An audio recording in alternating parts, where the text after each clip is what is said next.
What's up, everybody? This is Football at the Bar. We're your host. I'm TA. Uncle Chuck is here. And we are here to bring you some NFL action in this offseason. But before we get started, I need you to do me a quick favor. I need you to download, subscribe, and follow.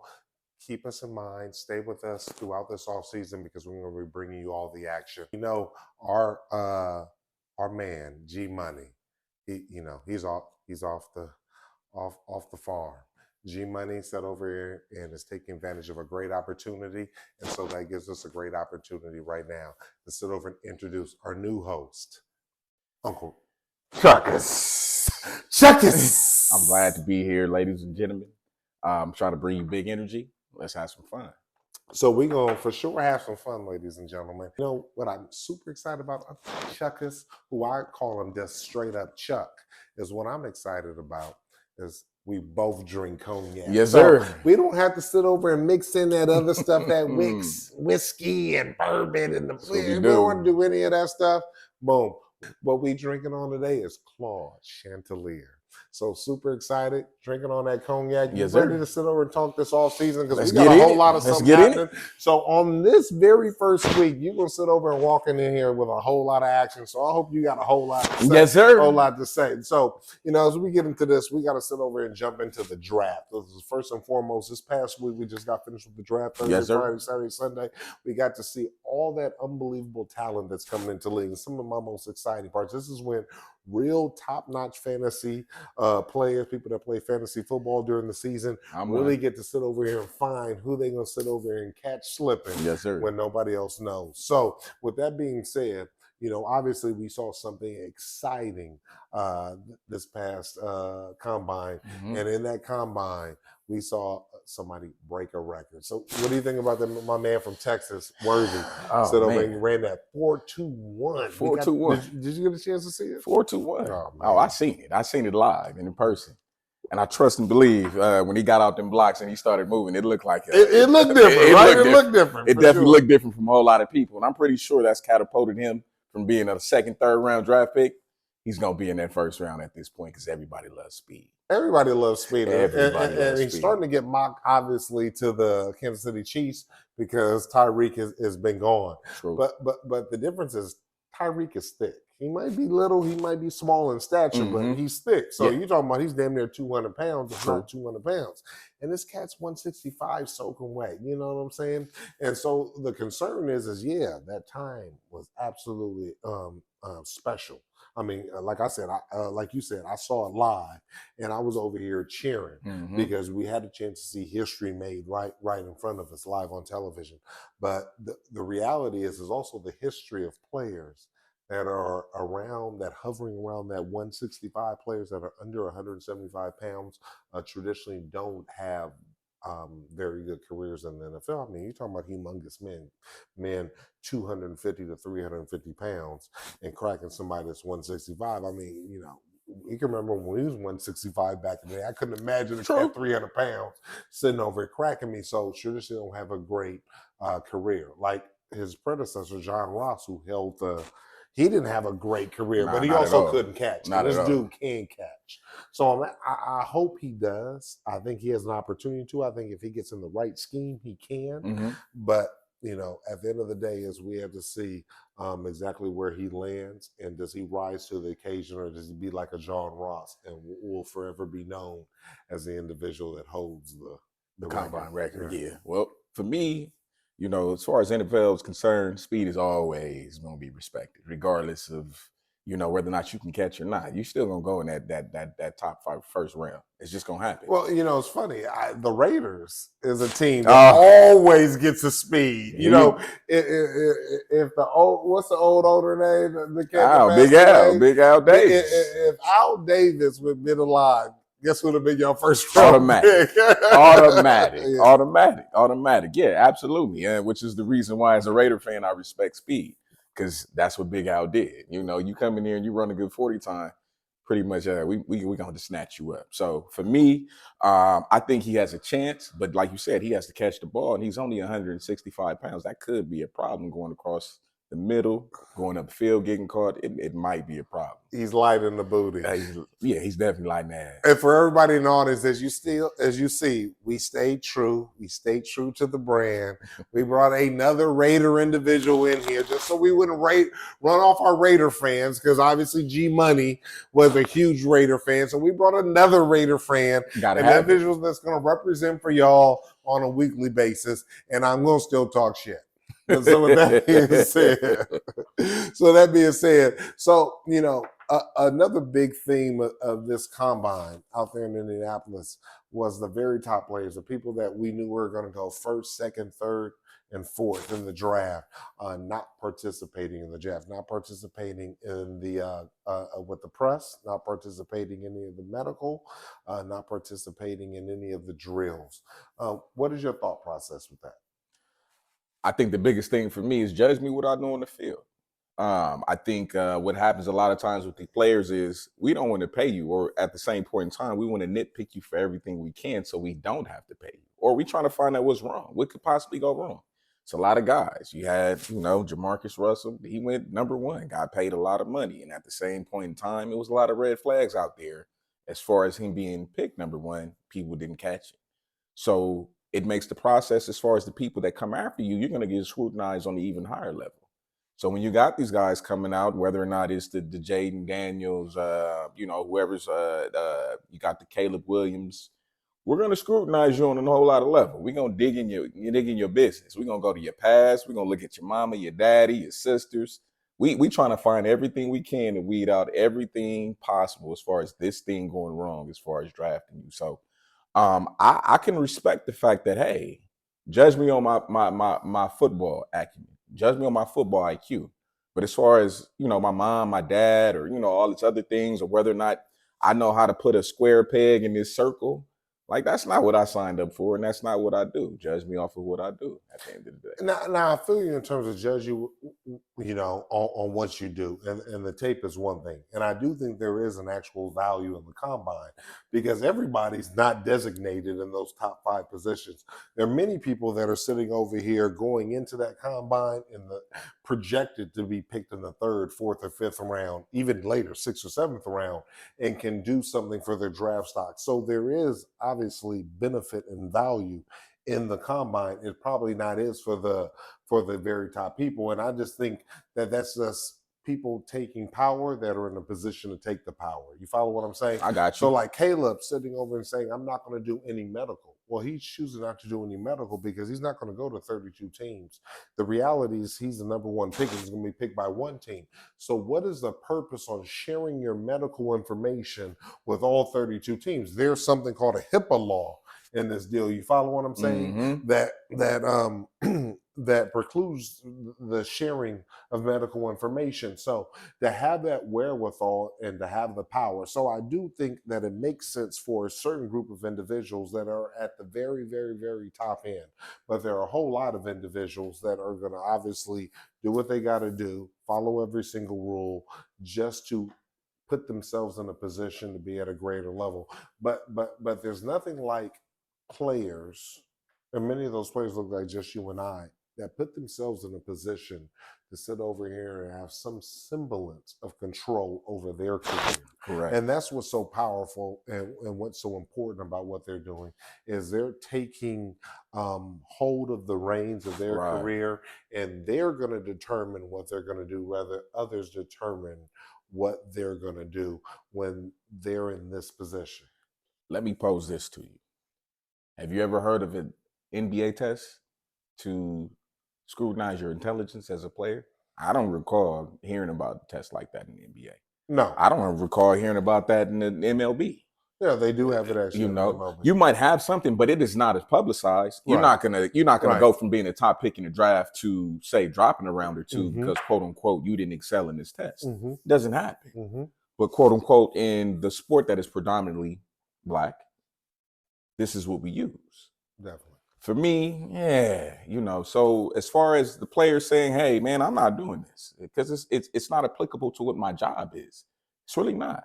So therefore, just judge me on what it is that I got to do out on this field, and then let's talk. Well, part of that is done through the combine process, but sometimes you can get so high that the only place to go is down. Exactly. And so to put yourself in a position to where you're already at the very heights of where you can be at, if going to do this, all they can do is use against you that pass or two that just didn't feel that good. Because guess what? I'm going to use that against a couple of people that we're about to talk about. Right. That pass or two just didn't look good. And so it gives them ability to scrutinize. Okay, you're not quite this tall, or you don't weigh quite this much. So there's an issue. So I understand that people that are already designated in spots to not do it, there's no reason to. And I understand not talking to the media because they're going to misconstrue. They're going to add, it's funny now, the teams used to just ask crazy questions, but now we have the media now asking crazy questions. So why even put yourself in that position to possibly be asked something that could be detrimental to your overall scope and how people perceive you? So, but that's all control, because before, cats was just sitting over here trying to get on. Now we understand that because of our play, because of our acumen, because of how we get down, that we don't have to sit over here and do the dog and pony show. We don't have to sit over and acquiesce to everybody else. We can execute in from a position that of greatness, of top notch. You understand what I'm saying? I get you. And separate the haves from the ones that are hoping to have. And that's basically what they're doing. Everybody can't do this, but the very top notch of each individual combine should and can do this. You should. And guess what? People aren't happy about that. Nah. People are sideways, and they're not feeling good about that at all. But you know what we did see in this combine, and obviously which is the big story every single year, because the position that they play is so important, is the quarterback. And although the very top quarterbacks, you have the top three quarterbacks that didn't participate. You have Caleb Williams, you have Jalen Daniels, and you have Drake Maye. Those three individuals didn't participate. But the next, what would we say, four players, we got Penix, we got Bo Nix, we got JJ McCarthy, and then we, last but not least, a final of the top four, the real four that are actually going to possibly be players in the NFL. We got my man Spencer, Rattler Spencer from South Carolina. So, you had those four that actually threw. Did you have an opportunity to see them throw a little bit? Yeah, I checked them out. For me, Penix probably did the best. Him and Nix. Penix definitely has a live arm. I think he proved that throughout the college season, though, that he had a live arm. Making it to the championship. Yeah, that says something. Playing at Washington and making it to the championship says a lot about where you are as a player, your leadership. He's definitely an older player. I think he's about 24, 23 right now. He's been in college for a minute. Penix, he's a 6-year senior. He's a 6-year senior. Due to the COVID, COVID situation. And then he also tore his knee up a couple of times. He did. And I could say, as somebody who's torn my ACL, I applaud him to be able to come back and perform at the level he has after doing it twice. That says a lot about as far as how you work. And, so for me, at least I can check off that box. I know you're a hard worker. I know that, you're definitely committed to football on some level. So for me, I like what I saw out of him. I was impressed by McCarthy. I never really seen him throw the ball at Michigan. I don't see how you can be impressed after watching what I saw at the combine. I was impressed because I saw too many errant, standard throws that were just out of control. They were so errant that I didn't even realize it was him, and not until other individuals online or on shows brought up those errant throws that I realized it was him that was. The throws were so bad, I didn't correlate the bad throw with JJ McCarthy. Oh my! What?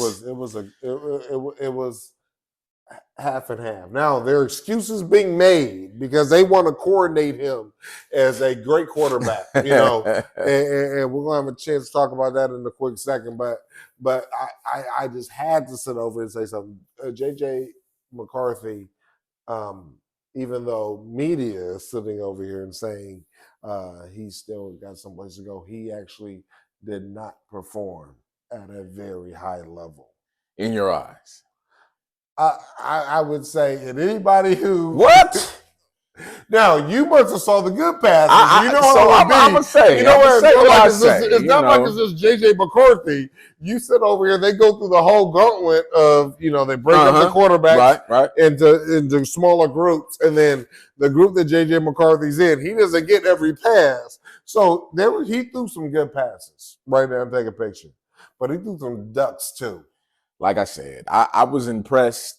I'm not going to say impressed. That might be a little much. Yeah, that was a little strong. As far as my expectation and what I saw, I mean, I was like, okay, you can play. You can play on the next level where I didn't even know he could play. So I'm going to say this. Listen, the only reason why. Can he be in the top 10? Top 10 as far as what?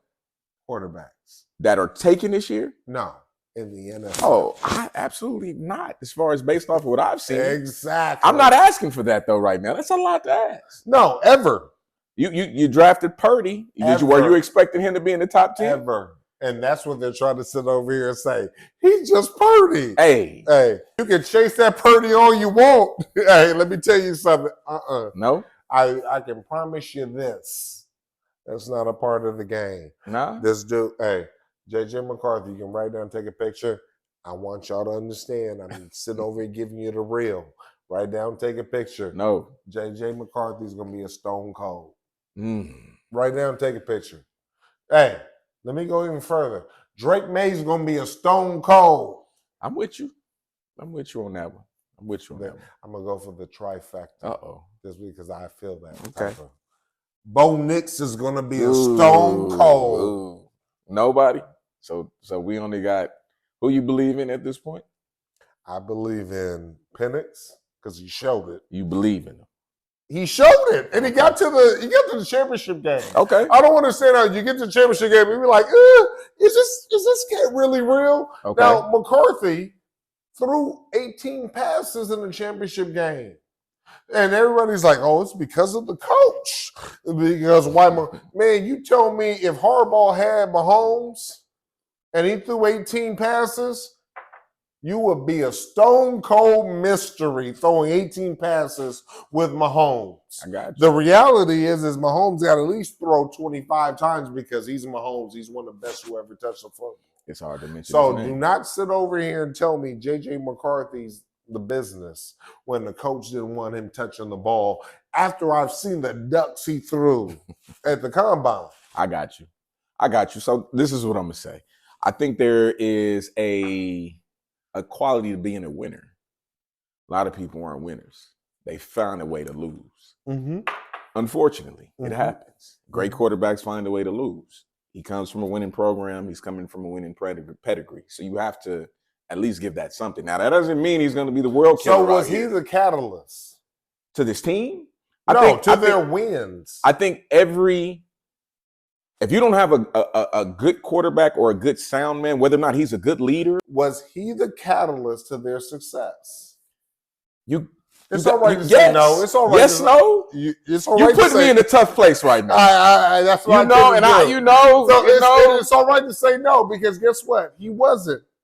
And the reality is... So what would you say who would be? Harbaugh. That's my point. That's tough. But your coach should always be the catalyst for why you win. If your coach sits over and says, you're not going to be the catalyst to our win, what does that tell us? We have to sit over here, and if we respect the coach, we have to sit over here and read the coach's actions because actions always speak louder than words. Okay. We have to read the coach's actions and sit over and say, the coach said, we're not going to put the ball in his hands. We ain't going to put the ball in the running back hands, which is the least respected position in the NFL. We're going to put the ball in that individual's hands before we put the ball in this man's hands. So you feel like the running back was a catalyst. Is that what you're telling me? No, I'm saying Harbaugh's scheme, which chose to focus in on the running back. And there's a reason why. But you realize that's usually where it starts. It has to start from the coach. But it finished there. I feel you. He's the top. I feel you there, but it finished there. So it never got to him. It wasn't supposed to. You tell me if Mahomes is there. It started with who? If Mahomes was there, Uh-huh. would you could sit over here and say that it would be all right? It would be a justification. We could sit over here and explain away that the offense wasn't revolved around Mahomes. It was revolved around a running back as being proper protocol.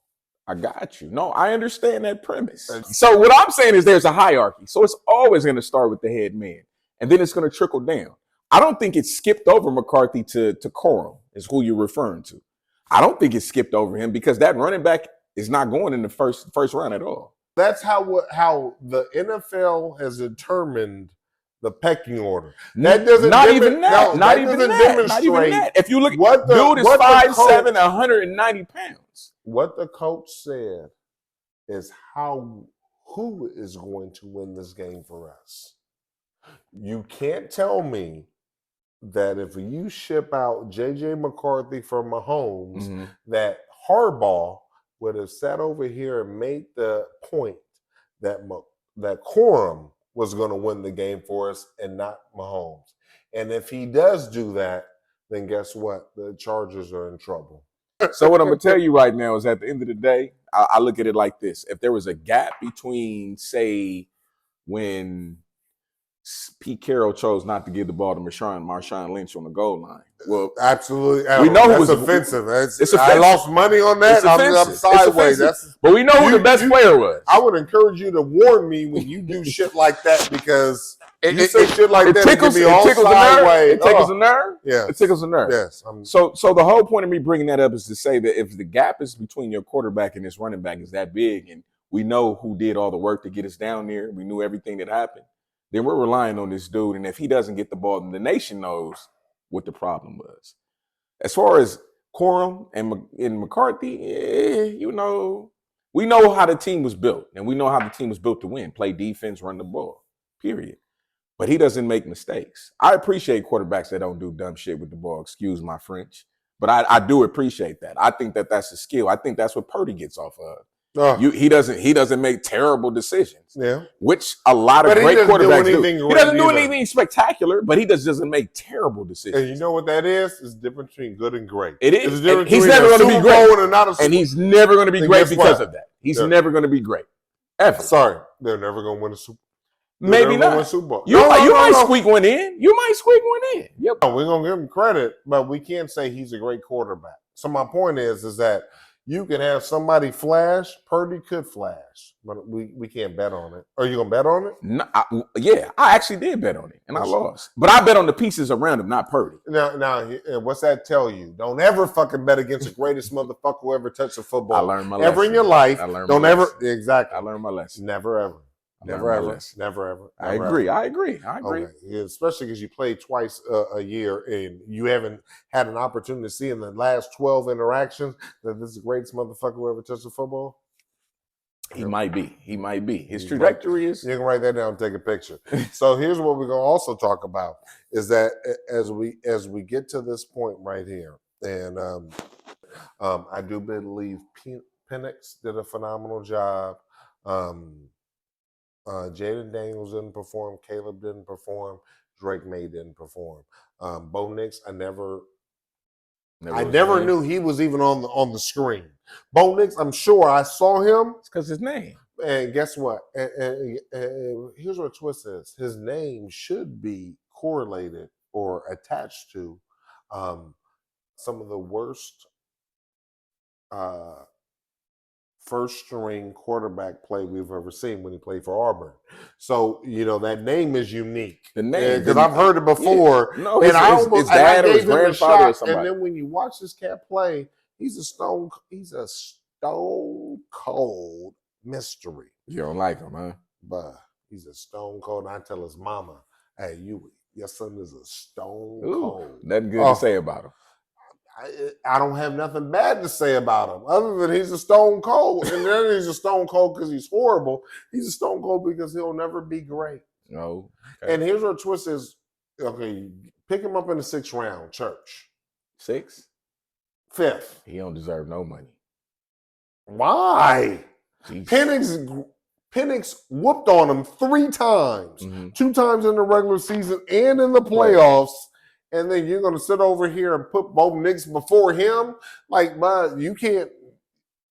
That can happen out there. I can promise you in here. Man, at the bar, you're not going to get none of those bars that we're going to pick Bo. And it's so funny. Penix, he did 6 years because of COVID and he got the injury. He did 6 years. And that's tough.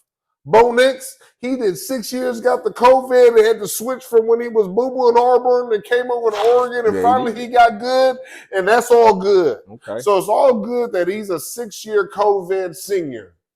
But Penix is a 6-year COVID senior and got to the championship. Mm-hmm. We don't know about him. Sound like you're going somewhere. I can promise you this.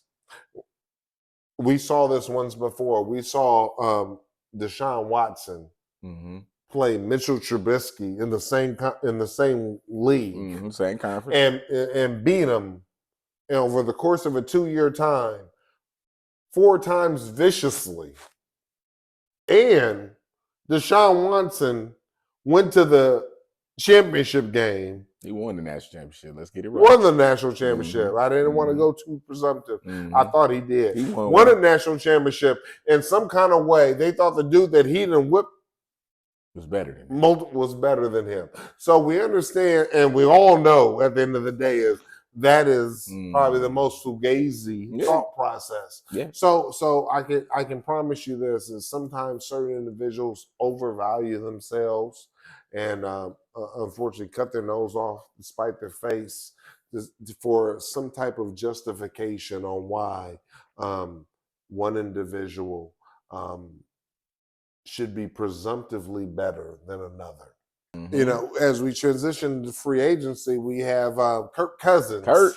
As for whatever reason, as depicted as this is an individual everybody should care about and everybody should want.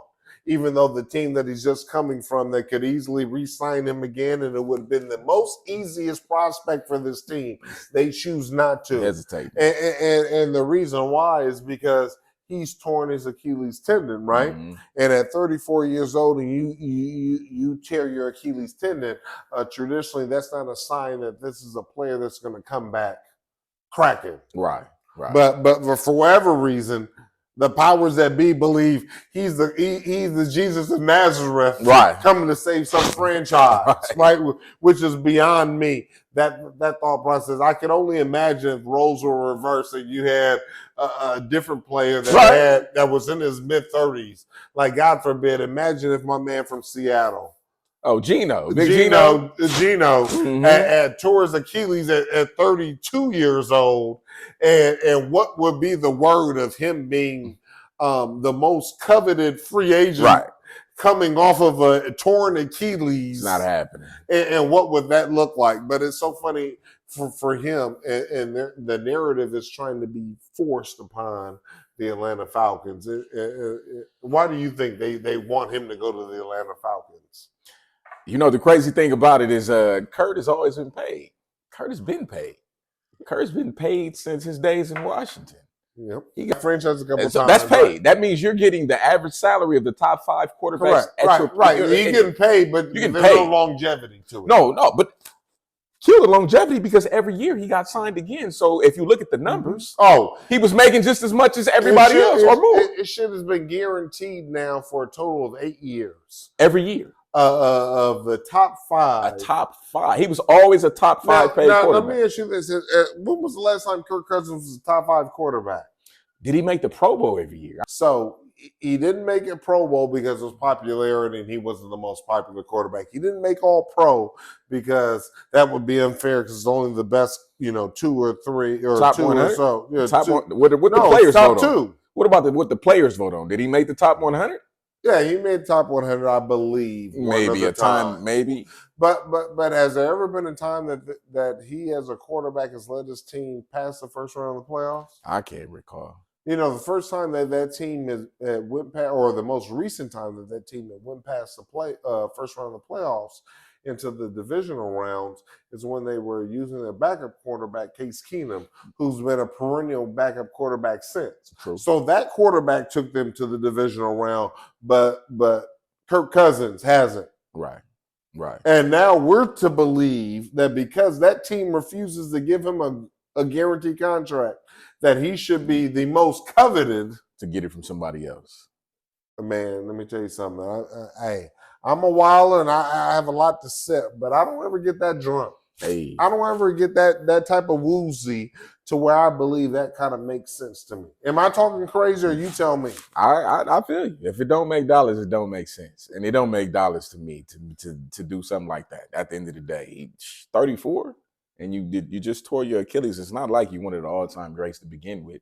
It's not like you've been one of the most dependable quarterbacks to begin with. So why I'm going to go out my way to go and bring you into my franchise? Now, maybe if I had a young quarterback and I want you to mentor him maybe for a year, maybe we talk about something like that. But as far as we're going to bring you in to be the man to lead us to somewhere, it's not happening. Not for me. Not for me. But then again, I ain't got money to throw away like that. So, maybe Arthur does do it. Arthur Blank out there, you got big money. Maybe you do it. But for me, it's not happening. It has to make sense. I got other people I got to pay. So when we look about other people that have to play, the one thing that we do know was that team, Arthur Blank, the Atlanta Falcons, needs a quarterback. The coach actually came out and said in an interview that if this team had better quarterback play last year, I wouldn't be standing in this place right now. Meaning the previous coach wouldn't have gotten fired. They would have performed far better, right. And he would have had an opportunity to become a coach of that team if they had better quarterback play. So obviously they need better quarterback play. So, the reality is that the word around town initially was Justin Fields was going to be traded to that team. And then all of a sudden we saw people, upset that Justin Fields would have an opportunity to play with three talented individuals and have a coach that looked like him that would sit over and give him the benefit of the doubt.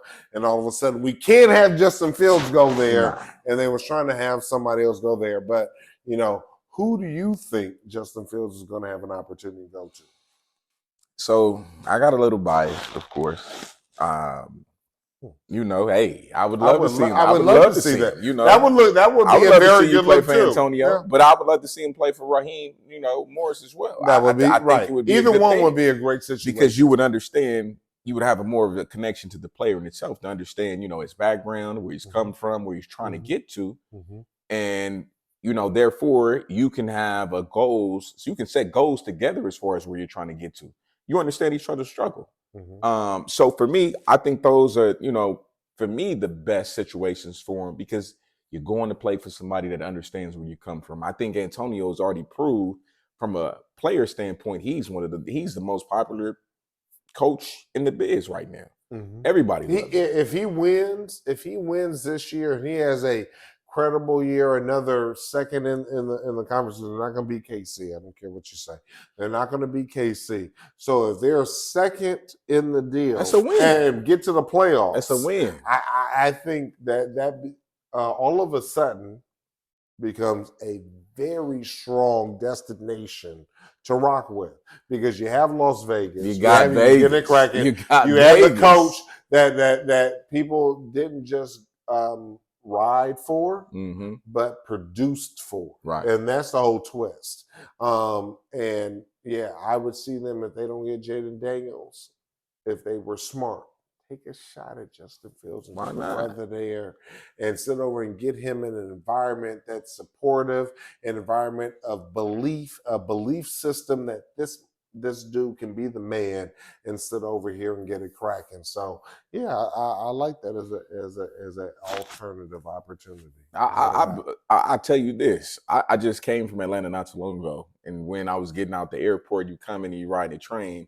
Like I'm seeing Raheem Morris's picture like all over the place. So they clearly have some type of. Well, you got to remember that he coached there before. Right. He was the interim coach there, and they actually did well, just missed the playoff. And I believe Atlanta recognizes that they missed a golden opportunity to win because you had a very special individual. individuals forget that he was the youngest coach ever in the NFL at the time when he got the interim Right. at Tampa. Right. Him and McVay. But No, before But he was before McVay. Yeah, but I'm just saying. They got the interim. And then they didn't give him the job. And then he went to D.C. and worked with McVay. That's why McVay brought him with the Rams and knew who he was. The whole narrative around this coach was that the Rams were saying, "Oh, he's a good coach. People should consider him as a head coach." People were saying that, "Oh, they don't want him anymore. He's horrible." So they're trying to get rid of him. Instead of actually stating this is a good possibility for a head coach, people should consider them. The narrative then became they only said that because they wanted to get rid of him. He's a horrible coach. Imagine having to go up against that. That's tough. Oh, it's tough. That's tough. That's like fighting an avalanche or something. It is like fighting an avalanche. You can't fight it. So were there any standouts for you for the combine?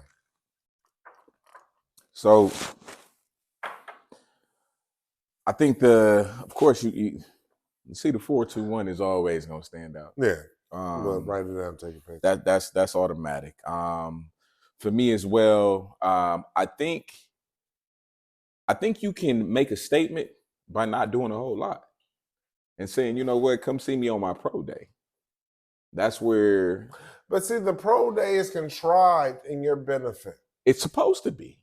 Well, if you want the situation to be contrived for you. If I was sitting over here as a former athlete playing in that shit, I'm gonna crush you in your shit. Now you can come see me in my shit. I'm gonna go ball out and have some fun, but I'm gonna eat you up in your shit. And so the twist is that do we have individuals that have enough heart? Now, Worthy, who won the deal, he didn't have to run again. He got a 4.25. He didn't have to run again. He did. But he already had G shit, and what makes me have a little bit more for him is that you sat over here and chose to do it again to win it all. When you could have lost it all. You could have sat over here and scored a 4.32, and they said, that was a fluke. This is really where you're at. I got you. But look at this, though. I don't think a lot of people even remember this, but I believe it was the year that Ross broke the 40, the combine record. The deal was if you broke the combine record wearing my shoes, you got a $1 million bonus. So it's incentives behind, hey, I'm going to break the bonus. And people didn't even really consider that. But it happened. Like, hey, wear my shoes, do it. Right. For the world to see. You're wearing the shoes. You wear my shoes, that's a part of the game. And you do it. Hey. I don't know if he had that in place. I don't know. I can't even say that. And I don't know if it was just from a competitive standpoint. Came out. But at the end of the day, that's things to consider, especially in today's age where advertising is at an all-time high. It's all about NIL. Everything is about, and it's not even NIL. It's just, can you advertise my brand on the biggest stage, whatever it may be? And the NIL is a part of that at this point.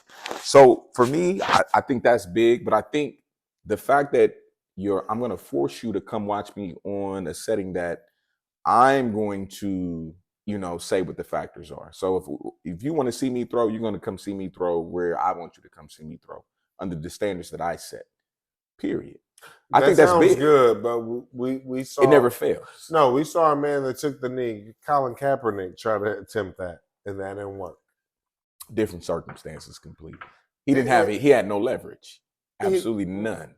Hold on. Caleb has every leverage. drop. The leverage should be there's not a lot of great quarterbacks, and I was a very good quarterback leaving this NFL because of taking. And can you repeat that statement for me one more time? Just say what you just said. Very good. Before that, you said I was. Key word, I was. Not what you just did for me. Listen. We don't know that. No. The NFL is what have you done for me lately league. If you didn't do it recently, they don't care. That's the reason why running backs in the rush for 1,500 this year. No, but that's what's bullshit. I didn't say it was fair. I just said that's how we function. Forget about fair. It's stone cold bullshit when you don't even give a motherfucker an opportunity. But what did you do for me lately? So he didn't do anything lately because y'all choose not to employ me. And the owners made that choice. It were the coaches saying, you know what? I don't want motherfucking Kaepernick. I don't want Cap. Cap don't know how to play. It was the owners saying, fuck this motherfucker. So if he won the Super Bowl, you think that was going to stand? No. If he won the Super Bowl, he wouldn't have done it. He would have been corrupted already. He just said win the Super Bowl so he didn't get corrupted.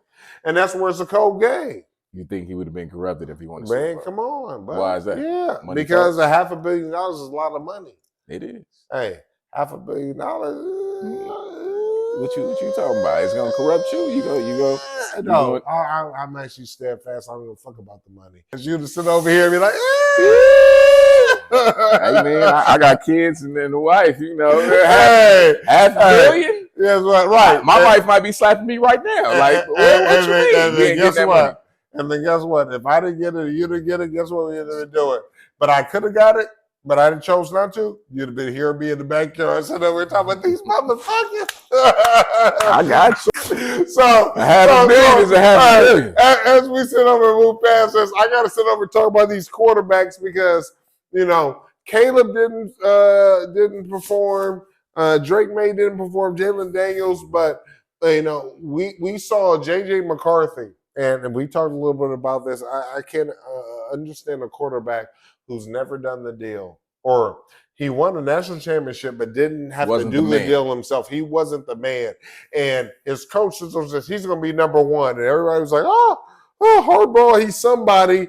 He said he's going to be number one. And now all of a sudden this dude Harbaugh, if you actually thought this dude was something special, you would have worked with him. You would have rocked with him. You would have sit over here and did business with him as you won these championships. And you chose not to. You chose not to do business with this cat. And for me, actions always speak louder than words. So to sit over here and watch a quarterback who ain't never had more than 18 throws in the game, sit over and say he's going to be a top quarterback, and this is a quarterback that's going to change my, hey, the game is a stone cold. So where you feeling McCarthy should go then?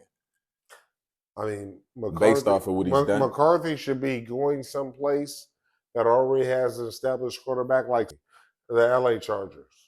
Make him back up Herbert. Like, at the best case scenario being, you never play. Harbaugh is a smart coach. If he had Herbert at Michigan, the one thing I can promise you is they wouldn't run the ball 38 times in the game. He was special. And I can promise you this, they're not going to run the ball 30 times in the NFL because you have Herbert. Now, this is when Herbert got to put up or shut up. I can't wait to sit over and see this. Hey, I've been a tremendous Herbert fan. You got to sit over and ball or fall. But JJ McCarthy, and they're talking about Atlanta's like, we want JJ McCarthy. Man, let me tell you something. But you can write it down and take a picture right now. JJ McCarthy's a stone cold mystery. Drake Maye, stone cold mystery. Absolutely. You can write this down and take a picture. I agree. You have Caleb. He ain't that good. You don't trust him? No. You ain't making him number one? No, he's number one. He's number one? But he ain't. You giving him 100 Do you think million? Do you think the Chicago Bears have the opportunity to win a Super Bowl in the next 5 years? I think they're a dumpster fire as a franchise. So if that's the case, which option makes more sense? Get Caleb or keep Jalen or keep Justin Fields and trade down? Again, I told you I'm biased. So I would gladly take Justin Fields. Period. So for me, the thought process is I would agree. Caleb. I would please take Caleb. Right. If you take Caleb, and if you think Caleb's going to be the difference between this team making the playoffs, let alone going to a Super Bowl, Nah. versus you keeping Justin, trading out of it multiple times, and getting first-round picks and players. If you think but these cats don't even have a clue on how to work the game. Pose, you're a fucking clown. All I would have gotten rid of Eberflus, because at the end of the day is, if you think individual named Eberflus, just in the name period, if you tell me a Eberflus in history that sit over and did something special, anything kind of like an Eberflus, that ain't working. So my point is you got an Eberflus that's supposed to lead you to. Eberflus can't even lead you to the playoffs. I mean, when you're talking about somebody called Eberflus, I mean, it's tough to sit over and say Eberflus was the solution. And here's what the deal is that when you have this coach for the Chicago Bears that was hired on the premises, on the context of a special assistant brought in, Bill Polian, who we know has a history of not being favorable to an African American or a black quarterback. One, that whole thought process. Bill Polian is well known to not wanting a black quarterback. You have a black quarterback. You bring him on as a special assistant to hire the coach. And his grandiose, great idea was to hire the defensive coordinator from the team that he just got fired from, that was his buddy, on a team that we needed an offensive coach for this quarterback. Yeah, to grow him. So when you bring all this together, obviously Justin Fields hasn't had an opportunity to really be with a coaching acumen that would be in his best interest. They brought in a coach that was predicated from a coach that didn't believe in him from the get-go. Right.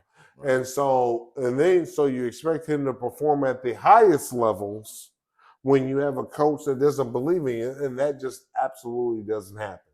Yeah. So, for me, it would be phenomenal if you had this quarterback, they make some type of move in free agency to get him there. But if they don't, well, now we're at the draft, and then you're shit out of luck. And that's what's so stupid to me.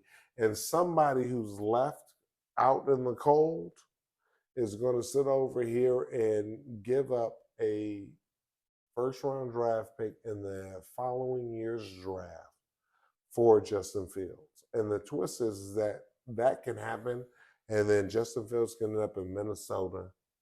He can end up with a franchise, on a franchise that doesn't have his long-term success, or them correlating him to be a conduit to their long-term success. So, unfortunately, and then but at the same time, you have media outlets that are trying to force a situation like Kirk Cousins going to the Atlanta Falcons solely because it's a dome, solely because he'll have weapons in the top 10. Because if you don't do that and you put Justin Fields there, Justin Fields is going to be in the top 5. But powers that be don't want Justin Fields in the top 5. But they do want Kirk Cousins in his limited form to be in the top 10. And as many individuals that look like him being in the top 10. I got you. So, we work in a very tough predicament, in a very tough world of actually what's most advantageous for the game of football from a play standpoint versus what's most advantageous for the game to make outside forces feel comfortable. I got you. I think you made some good points, and I'm gonna make a good point as I show America that, you know, we switching out my drink because I ain't no punk. And, you know, as somebody told me that my drink ain't, you know, I'm babysitting, I'm playing. I'm playing. Hey, he said he drink cognac. Yeah, man, we back in action. We back in action. We back in action. You know, he said, you know, what is that? You know, you go down the hill and you get them all. Yes. Go. I'm gonna take my time. I'm gonna make it. I'm gonna enjoy myself. But getting back to your point. That's a great inclination. Getting to your point, man. As far as that for me, with that situation, yeah, man. I feel like at the end of the day, just take your time. They're gonna make a good decision. It happens. It does, man. It's not an exact science. It's not. And you want it to go a certain way, it never does. Right. And that's the whole point of how you perpetuate the same system, doing the same exact thing. It sucks. But I mean, at the end of the day, you hope that, you know, Fields will get a fair chance to do what he deserves a chance. I look at it, compare it to Lamar. Lamar had a coach who's saying, you know what, I'm gonna design the offense around you. This is what you do best. Let's say I disagree with that. I don't think the offense was designed around him. You don't think so? I think the offense was designed around an individual. For Lamar? That didn't have you talking about Lamar Jackson? Or we talking about Lamar Jackson that didn't have the ability to sit over here and understand how great he was as a quarterback. No. And so on, all you could see, just like Bill Polian, is that he can run fast. No, my thing is this, and you could say it, if you don't have the pieces around him to highlight what he can also do, you can't do it. So if you got this bum at receiver, you can't tell Lamar to throw him the ball 8 times, 9 times in a game. I'm not. Because if you do, you're going to be a loser as a coach. So Harbaugh said, you know what? Maybe we throw it to him 3 times and we throw it to this tight end 6. We throw it to the running back 4 times. That makes Lamar, you know, look good enough. The threat of him running is still there, and we win the game playing behind our defense. You can't highlight this bum receiver out here, because if you do, you're going to lose. Well, I believe they're doing him a disservice. By not highlighting a bum receiver? No, by having a bum receiver there. And but they've tried. That's an organization. They've tried. No, that's an organization's better. They've drafted a receiver in the first round almost every year in the draft. But if you do the actions that you're supposed to do and don't execute, then what happens? You lose. But what happens after that? Get fired. We have to hold people accountable. We can't only be accountable when we have one bad year. We have one bad year, we're held accountable, and we got to go. So who you saying who should be held accountable? Ozzy's done a great job. They've done great job. Baltimore has never been a garbage. You asked me a question. Who should be held accountable? And I believe that the team has held the people accountable at a worst case scenario that have to be held accountable. The defensive coordinator got fired. They had a new one in. The offensive coordinator got fired. He's now with San Diego. We have had a new individual that's still in change the game. So, do I believe that they sat over here and made the systematic changes? Yes. But my whole point is that should the head coach be held accountable? Okay. If they don't win a Super Bowl within the next 2 to 3 years, yes. You should be out of there? Gotta go. Jeez. All right. I guess we shall see. I look forward to giving you my opinion. Ladies and gentlemen, it's Football at the Bar, ATB Media Network. And if you like, subscribe, download, and you take care of us, here we go. We'll see you next week. Bring you on the show. Uncle Chuck. The Unk. Yes, Big Chuck in the house. Hey, glad to have y'all. Hope you enjoyed us. I hope you sit over here and relax. Keeping it 100. Get your phone. See you soon. See you next week.